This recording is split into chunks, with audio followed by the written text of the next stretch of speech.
Assalamualaikum, salam Malaysia Madani. Bersama-sama saya Suaran Shah dalam Berita Pagi Sabah edisi Ahad 26 November 2023.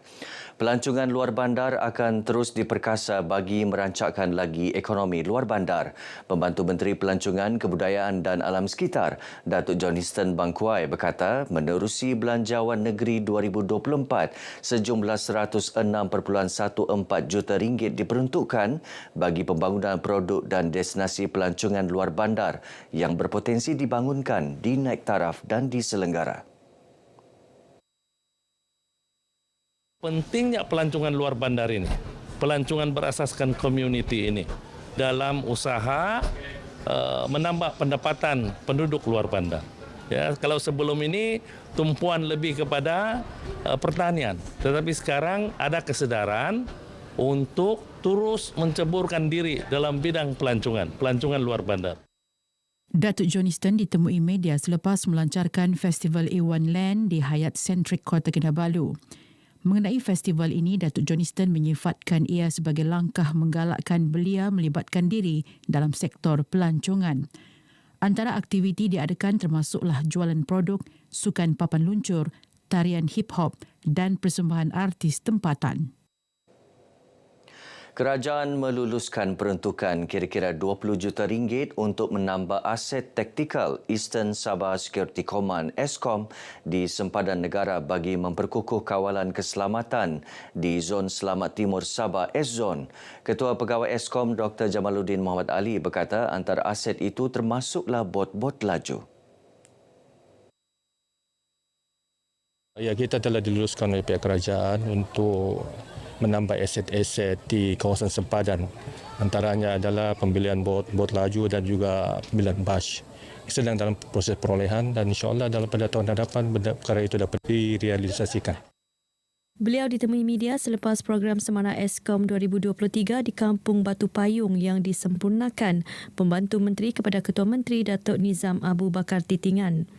Sementara itu, Datuk Nizam berkata rancangan ESCOM untuk mempertingkat operasi dan keupayaan kawalan pasukan keselamatan adalah seiring dengan hasrat kerajaan memastikan penduduk di kawasan terlibat dapat hidup sejahtera.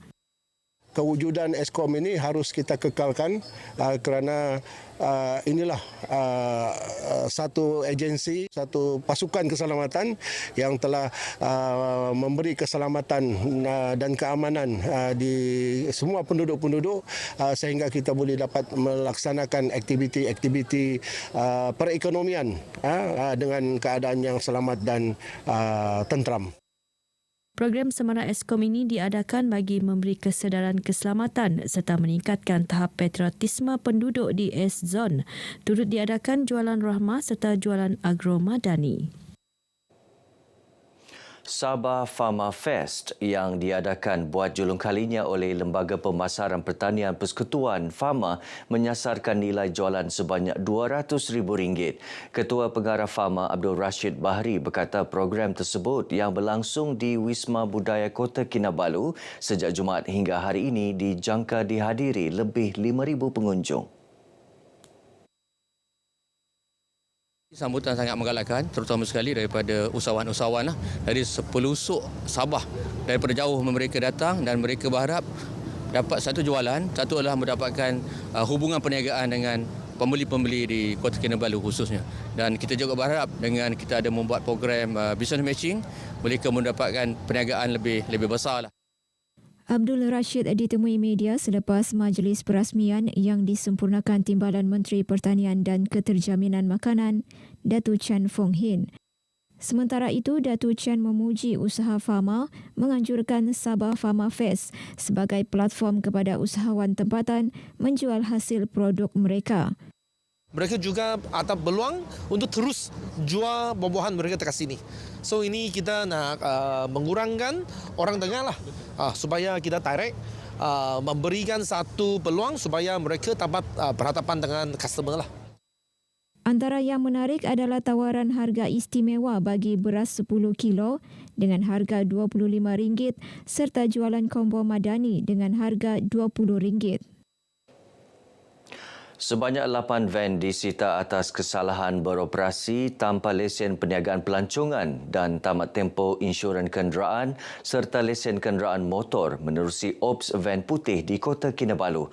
Pengarah kanan Penguatkuasa Jabatan Pengangkutan Jalan JPJ, Datuk Lokman Jamaan berkata, operasi itu diadakan bagi mengesan ulat-ulat pelancong yang beroperasi tanpa lesen yang sah.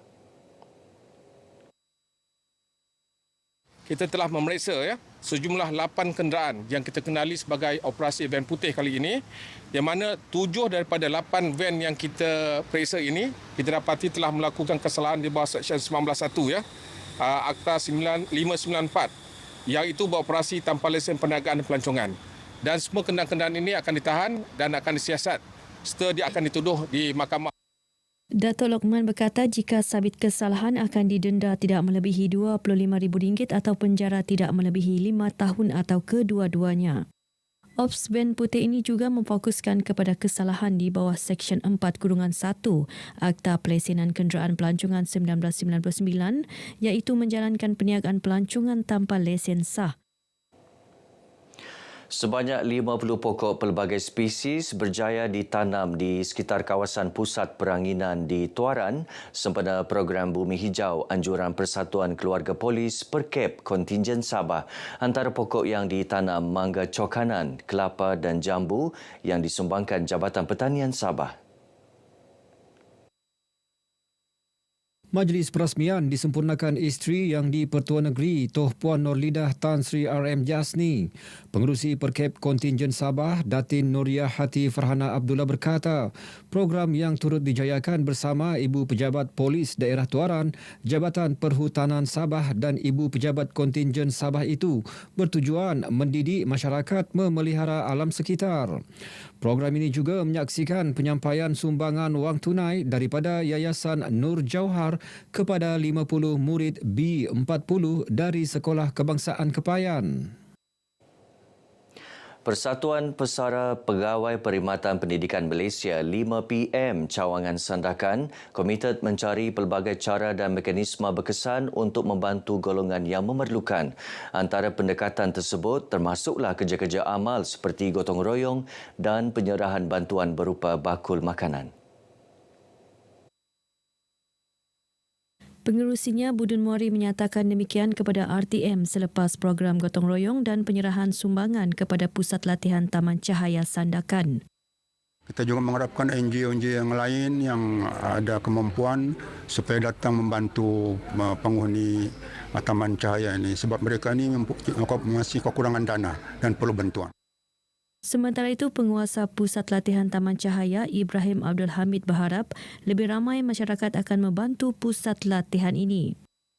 Kepada orang ramai, saya haraplah orang ramai apabila terima surat rayuan kami, bantulah pusat kami kerana kami memerlukan bantuan untuk menghidupkan pusat latihan ini.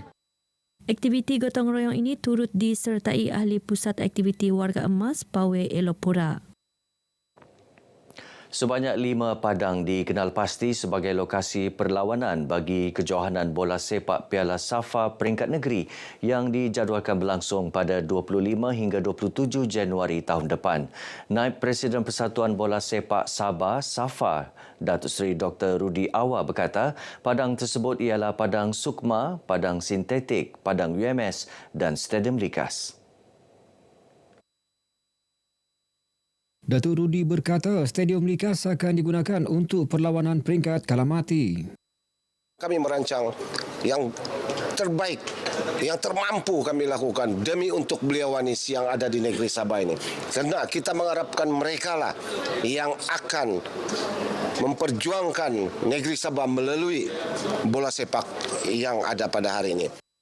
Kejohanan bola sepak Piala Safa peringkat negeri bakal menyaksikan 12 pasukan dari 6 zon akan berentap bagi merebut hadiah keseluruhan berjumlah lebih RM37,000. Baik, sekian perkembangan Berita Pagi Sabah. Menyusul selepas ini Berita Pagi Sarawak. Dari sungai hingga ke segara, Palestin pasti merdeka.